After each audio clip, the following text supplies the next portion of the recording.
सोनोग्राफीत आले PCOD झालंय तुला. ठीक आहे, PCOD. लगेच घाबरून नको जाऊस, असं काही खूप भयानक नाही झालंय.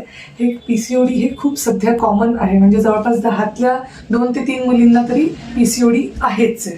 ठीक आहे, पण ह्यात काय असतं तुला माहिती आहे का? काय आहे PCOD? PCOD म्हणजे काय आहे? Polycystic ovarian disease.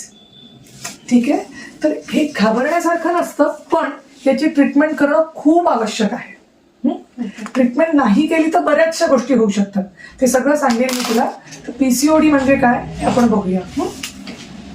हे बघ, PCOD हे असतं आपलं गर्भाशय. ठीक आहे, युटेरस. या आहेत फॅलोपियन ट्यूब्स. ठीक आहे, हे आहे अंडाशय म्हणजे ओव्हरीज. तर आपल्या शरीरात दर महिन्याला स्त्रीबीज तयार होत असतं, म्हणजे ओव्हुलेशन होत असतं. कधी या ओव्हरीजमधून हे ओव्हुलेशन म्हणजे ओवम तयार होऊन बाहेर येतं, कधी या ओव्हरीजमधून. ठीक आहे, तर काय होत असतं, आपल्या शरीरात जर हार्मोन्स बिघडले म्हणजे हार्मोनल इम्बॅलन्स, तर हे जे स्त्रीबीज जे परिपक्व म्हणजे पूर्ण तयार व्हायचं असेल तर ते अपरिपक्व म्हणजे इमॅच्युअर स्थितीत राहतं. त्यामुळे ह्या इमॅच्युअर जे ओवम असतात त्याचे काय होतात, सिस्ट बनतात.